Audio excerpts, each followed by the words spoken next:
Assalamualaikum warahmatullahi wabarakatuh. Sebelum kisah ini dimulai, mari kita bersama-sama bersolawat kepada Nabi Muhammad sallallahu alaihi wasallam. Ucapkan dari hati, dengan penuh harap, agar hidup kita selalu dijauhkan dari kesombongan, dari ucapan yang menyakiti, dan dari hati yang keras. Shallu ala Muhammad, Allahumma sholli ala Sayyidina Muhammad wa ala ali Sayyidina Muhammad. Semoga dengan solawat ini hati kita dilembutkan, rumah kita dipenuhi rahmat, dan setiap kata yang keluar dari mulut kita menjadi doa, bukan luka. Kisah kali ini akan membuatmu merenung tentang seorang menantu yang sering membentak mertuanya, tapi akhirnya harus belajar makna sabar dengan cara yang paling pahit, melalui penyakit yang membuatnya tak lagi bisa berbicara. Dengarkan kisah ini sampai akhir, karena di balik setiap ujian ada teguran Tuhan yang penuh kasih. Dan mungkin lewat kisah ini Tuhan sedang menegur kita semua. Namaku Halimah, usia 60 tahun. Sejak suamiku meninggal 5 tahun lalu, aku tinggal bersama anak semata wayangku, Rizal, dan istrinya, Siska. Awalnya aku merasa bersyukur, karena aku tidak sendirian. Aku pikir rumah ini akan penuh dengan tawa, doa, dan kasih sayang. Tapi aku salah. Sejak Siska melahirkan anak pertamanya, entah kenapa hatinya berubah dingin padaku. Ia mulai bicara dengan nada tinggi, dan pandangannya pada diriku seolah aku ini beban yang tidak berguna. Pagi itu, aku bangun lebih cepat dari mereka. Aku masak nasi, menyiapkan sayur bening dan sambal terasi kesukaan Rizal. Aku pikir Siska akan senang. Tapi begitu ia keluar dari kamar, wajahnya langsung masam melihat meja makan. "Bu, kenapa sih harus masak sendiri?" Suaranya terdengar kesal.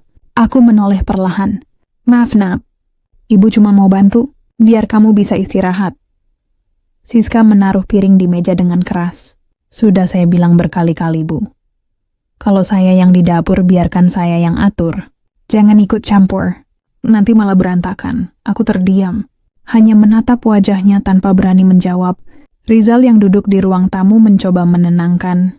"Sudahlah sis, ibu cuma niat bantu kok." Tapi Siska malah memutar bola mata. "Iya, bantu malah bikin repot. Saya udah capek, malah tambah stres." Aku menarik napas panjang. Aku tahu menantuku lelah. Tapi bukankah semua orang di rumah ini juga manusia yang punya hati? Siangnya aku duduk di teras sambil mengupas kacang panjang. Siska keluar membawa piring kotor dan melihatku dengan tatapan tajam. "Bu, kalau mau ngupas, jangan di teras dong. Nanti tetangga lihat. Dikira saya nggak ngurus mertua." "Malu tahu." Aku menunduk, hatiku terasa diremas. "Maaf, Nak. Ibu pikir biar ada angin." "Ya sudah, masuk aja. Jangan di luar." Aku pun masuk pelan, membawa piring ke dapur. Di belakangku, ku dengar Siska bergumam, "Duh, capek banget punya mertua cerewet." Sore itu, aku duduk di kamar menatap foto almarhum suamiku. Aku berbicara pelan seolah suamiku masih mendengarkan. "Pak, mungkin ini ujian untuk sabar." Aku nggak mau marah. Aku cuma ingin anak kita bahagia. Malam hari, setelah semua tidur, aku mengambil wudhu. Air dingin mengalir di wajahku. Aku sholat 2 rakaat, lalu sujud lama. Air mataku menetes di sajadah. "Ya Tuhan," bisikku lirih. "Jika aku salah, ampuni aku. Tapi jika aku dizalimi, jangan kau balas dengan kemarahan, tapi dengan peringatan yang bisa menyadarkannya. Aku tak ingin membenci. Aku hanya ingin engkau menegurnya dengan kasih." Beberapa hari berlalu. Siska semakin sering meninggikan suara. Ia tak suka kalau aku bermain dengan cucuku. Bahkan pernah, saat aku gendong cucunya di depan rumah, ia menjerit dari dalam, "Bu, lepas, nanti jatuh. Anak saya bukan boneka." Semua tetangga menoleh. Aku malu. Aku menunduk sambil mengelus kepala cucuku yang belum mengerti apa-apa. Di malam itu, aku tak bisa tidur. Hujan turun deras. Di luar petir menyambar langit. Aku duduk di pinggir ranjang, menatap langit-langit. Suara hatiku bergema dalam kesunyian. Mungkin Tuhan sedang mencatat setiap kata, setiap bentakan, setiap luka. Aku hanya bisa diam karena aku percaya doa orang tua tidak akan pernah hilang di telinga Tuhan. Aku tak tahu Malam itu akan jadi awal dari teguran besar. Teguran yang datang bukan karena kebencian, tapi karena kasih sayang Tuhan yang ingin mengembalikan seseorang ke jalan yang seharusnya. Dan semua itu dimulai dari sebuah ucapan yang keluar tanpa pikir panjang. Hari itu suasana rumah begitu sibuk. Siska mengadakan arisan ibu-ibu komplek di rumah. Dari pagi ia sudah mondar-mandir, memerintah pembantu, mengatur dekorasi, dan sesekali membentak Rizal yang belum juga siap. Aku hanya duduk di pojok dapur, membantu memotong buah pelan-pelan. Tiba-tiba Siska masuk dengan wajah masam. "Bu, tolong jangan taruh buah di situ. Itu bukan untuk tamu. Nanti tampilannya jelek. Kalau mau bantu, bantu yang saya minta aja." Aku berhenti. Suaraku pelan, "Iya nak, maaf. Ibu cuma mau bantu biar cepat selesai." Tapi ia malah menarik napas keras. "Sudah Bu, nanti malah salah lagi." "Duduk aja, jangan ikut campur." Aku terdiam. Di depan para tetangga yang sedang menata meja, aku merasa seperti orang asing di rumah sendiri. Rizal menatapku dengan wajah iba, tapi tak berani berkata apa-apa. Hanya Tuhan yang tahu rasanya hati ini diremukkan di hadapan orang lain. Acara pun dimulai. Rumah penuh suara tawa dan obrolan ibu-ibu yang berdandan mewah. Aku mencoba tersenyum, menyambut mereka satu persatu, tapi Siska berbisik tajam di telingaku. "Bu, jangan ikut campur ya. Nanti kalau ngomong saya malu sendiri." Aku mundur pelan, duduk di kursi dekat dapur. Dari sana aku bisa mendengar Siska tertawa keras-keras. Ia mulai memuji dirinya sendiri di depan tamu. Kalau bukan karena saya, rumah ini nggak akan serapi ini. Mertua saya tuh nggak ngerti gaya rumah modern. Maunya yang jadul-jadul aja, bikin stres. Beberapa tamu terdiam. Ada yang saling pandang, ada yang hanya menunduk. Tapi Siska terus bicara, semakin menjadi-jadi. Kadang saya mikir, kenapa ya saya harus serumah sama mertua? Rasanya nggak bebas. Padahal saya yang biayai rumah ini, aku mendengar semuanya. Setiap kata terasa seperti pisau yang menusuk hati. Aku menunduk, menahan air mata agar tidak jatuh di depan orang. Aku tak ingin mempermalukan anakku. Hanya dalam hati aku berdoa, "Ya Tuhan, jika ini caramu mengujiku, aku terima. Tapi jika ini waktunya Engkau menegur, maka tegurlah dengan kasih, bukan dengan murka." Tak lama setelah itu, aku mendengar suara gelas pecah. Semua orang menoleh. Siska memegangi lehernya, wajahnya pucat dan tubuhnya gemetar. Bu Halimah," katanya terbata-bata, tapi suaranya terdengar aneh. Tangan kanannya bergetar hebat, lalu ia ambruk ke lantai. Ibu-ibu arisan menjerit panik. Rizal berlari mendekat. "Siska, ya Tuhan, Siska!" Aku berdiri terpaku, tubuhku gemetar. Aku ingin menolong, tapi kaki ini kaku. Aku hanya bisa berbisik pelan, "Astaghfirullah." "Ya Tuhan, apa ini teguranmu?" Rizal dan beberapa tetangga membopong Siska ke mobil dan membawanya ke rumah sakit. Aku ikut di kursi belakang, membaca sholawat pelan sepanjang jalan. Mulutku qomat kamit, "Shollu ala Muhammad." Semoga Engkau beri ampunan sebelum terlambat. Di rumah sakit, dokter keluar dengan wajah serius. Ibu mengalami serangan stroke mendadak. Separuh tubuh kanannya lumpuh sementara. Kami harus rawat intensif. Rizal memegangi kepala, menangis. Sementara aku berdiri di pojok ruangan, menatap tubuh menantuku yang kini terbaring lemah di ranjang. Wajahnya pucat, mulutnya miring, dan matanya berusaha terbuka. Aku berjalan pelan ke sisinya. Tanganku gemetar saat menyentuh keningnya. "Nak, kamu istirahat dulu. Ibu di sini, nggak akan kemana-mana." Matanya menatapku.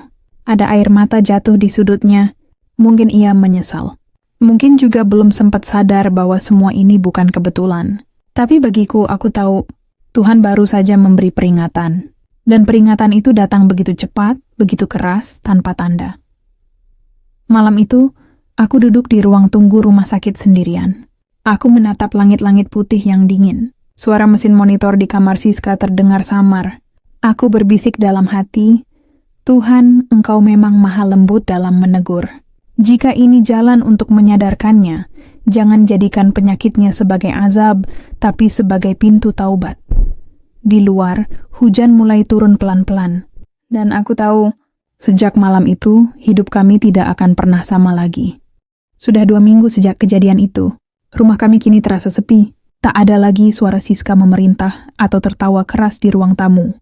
Yang terdengar hanya suara langkah pelan perawat, dan detak jam dinding yang menggema di rumah sakit. Setiap hari aku datang menjenguk. Aku bawa bubur lembut, baju ganti, dan mukena baru. Tapi setiap kali aku masuk kamar, Siska hanya bisa menatap. Mulutnya miring, suaranya nyaris tak keluar. Tubuhnya kaku di sisi kanan. Hanya air mata yang bisa bicara menggantikan kata-kata. Pagi itu aku datang lebih awal. Rizal belum sempat ke rumah sakit karena harus bekerja. Aku duduk di sisi ranjangnya, menatap wajah menantuku yang dulu begitu angkuh. Kini lemah dan tak berdaya. Nak, suaraku pelan. Ibu datang ya? Sudah makan bubur belum? Siska menatapku. Bola matanya bergerak lambat. Air matanya menetes, tapi bibirnya hanya bergetar tanpa suara. Ia berusaha bicara, tapi yang keluar hanya gumaman patah-patah. Papa, ampun! Kata ampun itu tak pernah selesai. Lidahnya berat, tak mau bekerja sama, hatiku mencair. Air mataku jatuh tanpa bisa kutahan. Aku pegang tangannya yang dingin, lalu kuusap lembut. Nak, ibu sudah lama maafin kamu. Ibu nggak pernah dendam. Ibu cuma ingin kamu sembuh, biar bisa kembali tersenyum. Tapi Siska menangis makin keras. Suaranya parau. Ia memalingkan wajah, menutup muka dengan selimut, seakan malu pada dirinya sendiri. Aku tahu, bukan tubuhnya yang paling sakit sekarang, tapi hatinya. Hatinya penuh penyesalan yang datang terlambat. Beberapa hari kemudian, dokter memperbolehkan Siska pulang. Kami menyiapkan kamar khusus di rumah. Rizal membelikan kursi roda, perawat datang tiap pagi. Setiap kali perawat membantunya mandi, aku yang mengeringkan rambutnya. Kadang aku menyuapinya bubur. Walau tanganku sendiri mulai gemetar karena usia, ia hanya bisa menatapku, seolah ingin bicara banyak hal tapi tak bisa. Suatu malam, saat semua sudah tidur, aku duduk di tepi tempat tidurnya sambil membaca Yasin. Cahaya lampu kamar redup, suara jangkrik di luar terdengar pelan. Siska membuka mata menatapku lama. Tangan kirinya bergerak pelan, menggenggam ujung bajuku. Air matanya mengalir lagi. Aku berhenti membaca, lalu berkata lembut, "Kalau kamu mau bicara, tak perlu dengan kata-kata, nak. Tuhan tahu isi hati kita. Ibu juga tahu kamu sudah menyesal." Ia menatapku sambil terus menangis. Mulutnya bergerak pelan tapi tak keluar suara. Hanya satu hal yang sempat kulihat. Ia mencoba mengucap, "Tuhan." Dan malam itu, untuk pertama kalinya sejak sakit, aku melihat wajahnya begitu tenang. Sejak hari itu, Siska lebih sering diam. Kadang ia hanya duduk di kursi roda, menatap jendela.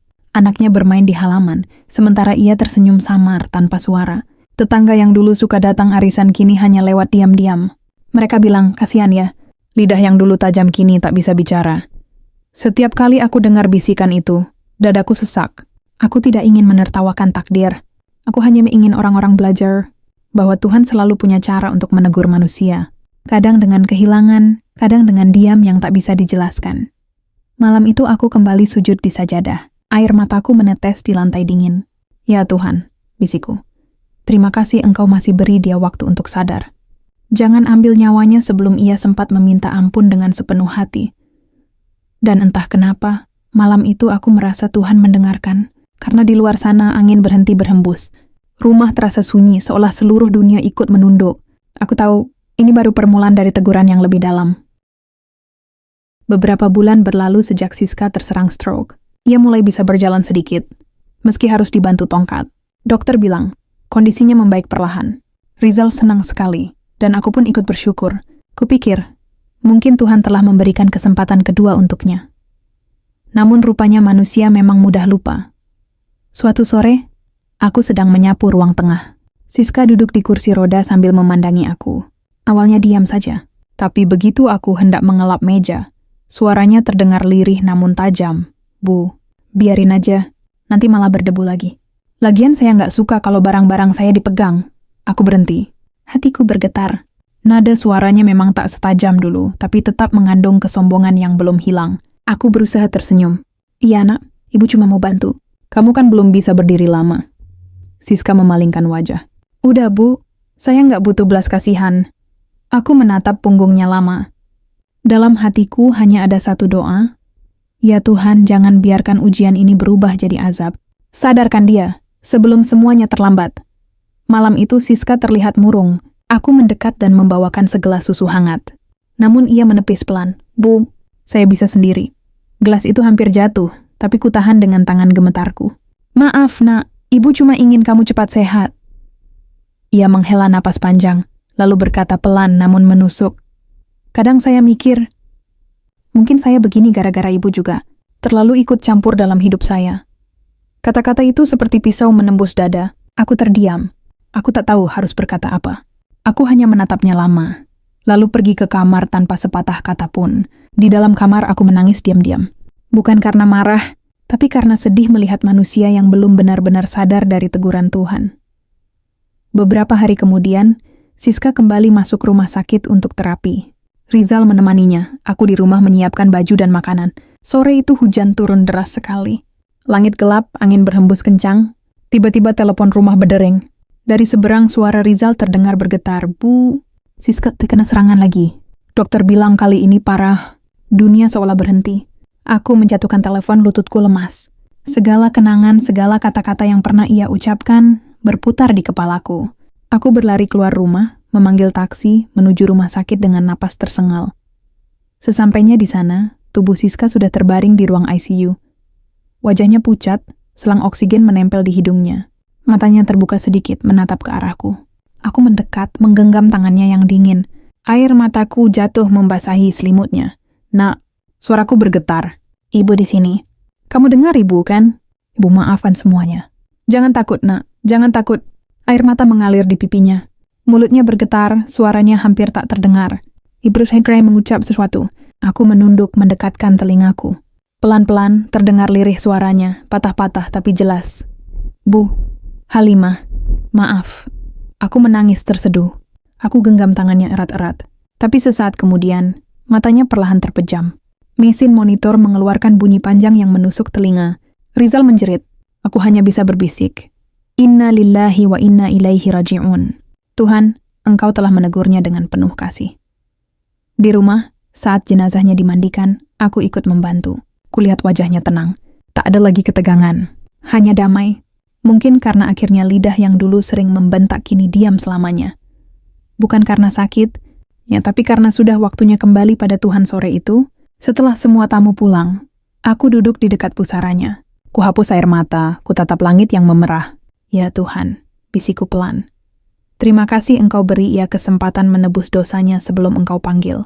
Semoga Engkau ampuni dia, sebagaimana Engkau ajarkan aku untuk memaafkan. Angin sore berhembus lembut, daun-daun berguguran, dan dalam hati aku tahu, semua ini bukan kebetulan. Tuhan menegur bukan karena benci, tapi karena sayang. Sayang agar manusia sadar, sebelum semuanya benar-benar terlambat. Sudah setahun berlalu sejak Siska pergi untuk selamanya. Rumah ini kini terasa sepi, tapi anehnya, tidak lagi berat seperti dulu. Setiap kali aku berjalan melewati kamarnya, aku masih bisa mencium samar aroma minyak kayu putih, yang dulu sering kugosokkan di tubuhnya saat sakit. Sesekali aku berhenti di depan pintu, menatap ke dalam. Ada kursi roda yang masih tersandar di pojok ruangan, ada mukena yang belum sempat ia pakai. Semuanya jadi kenangan. Kenangan tentang bagaimana Tuhan menegur dengan cara yang tidak pernah bisa ditebak. Pagi itu, cucuku Nadia berlari ke arahku sambil membawa foto Siska. Uti, ini siapa? Tanyanya polos. Aku tersenyum, air mata hampir jatuh. Itu ibumu, nak. Dia sudah di surga sekarang. Nadia duduk di pangkuanku, memandangi foto itu lama. Dulu ibu suka marah sama Uti ya? Pertanyaan itu membuat dadaku sesak. Aku menatap wajah kecilnya yang polos, lalu mengusap rambutnya lembut. Iya, nak. Dulu ibumu sering salah paham sama Uti. Tapi Uti sudah maafin dari dulu. Karena Tuhan mengajarkan, kalau mau hati tenang, jangan simpan dendam. Anak kecil itu mengangguk, lalu berbisik lirih. Nanti kalau aku besar, aku nggak mau bentak Uti, aku mau jagain Uti. Hatiku meleleh mendengar ucapannya. Ku peluk dia erat-erat. Terima kasih, nak. Semoga kamu tumbuh jadi anak yang lembut, yang jaga lisannya, yang tahu bagaimana menghargai orang tua. Malamnya, setelah Nadia tidur, aku duduk di teras sendirian. Langit penuh bintang. Angin berembus lembut membawa aroma tanah basah. Aku menatap ke atas, memejamkan mata. Dalam hening itu, aku berbicara pelan, seolah kepada arwah Siska yang mungkin mendengar. Nah, terima kasih sudah mengajarkan banyak hal. Lewat dirimu, aku belajar sabar yang sebenarnya. Aku belajar bahwa membalas kejahatan dengan doa jauh lebih mulia daripada membalas dengan amarah. Aku menghela napas panjang, lalu melanjutkan. Dan semoga siapapun yang mendengar kisah kita, mengerti bahwa lidah itu bisa jadi penyembuh tapi juga bisa jadi racun. Karena satu kata bisa menyelamatkan, tapi satu bentakan bisa menghancurkan. Kurasakan air mataku jatuh lagi. Tapi kali ini bukan karena sedih. Ini air mata lega. Air mata yang menandakan semuanya sudah kuterima. Tuhan memang adil. Ia tidak membalas dengan kebencian tapi dengan pelajaran. Pelajaran agar manusia tak sombong dengan lidahnya. Tak tinggi hati terhadap orang yang lebih tua. Aku menatap langit malam yang tenang. Bulan bersinar lembut. Dan di sanubari aku merasa, mungkin di tempat yang jauh, Siska sedang tersenyum juga. Mungkin kini ia sudah tenang karena Tuhan telah menerima taubatnya. Aku berbisik pelan, Shallu ala Muhammad. Solawat kulantunkan perlahan, menenangkan hati, menutup kisah panjang penuh luka dan ampunan ini. Karena pada akhirnya, setiap manusia akan diuji. Bukan untuk dihukum tapi untuk disadarkan. Dan yang mampu bertahan dengan sabar, dialah yang akan dimenangkan oleh Tuhan. Pesan penutup untuk kita semua. Hati-hatilah dengan lidahmu. Jangan sekali-kali meninggikan suara pada orang tua atau mertua, karena doa mereka bisa menembus langit lebih cepat dari air mata yang jatuh ke tanah. Kadang Tuhan tidak langsung membalas, tapi saat tegurannya tiba, tak ada yang bisa menolaknya.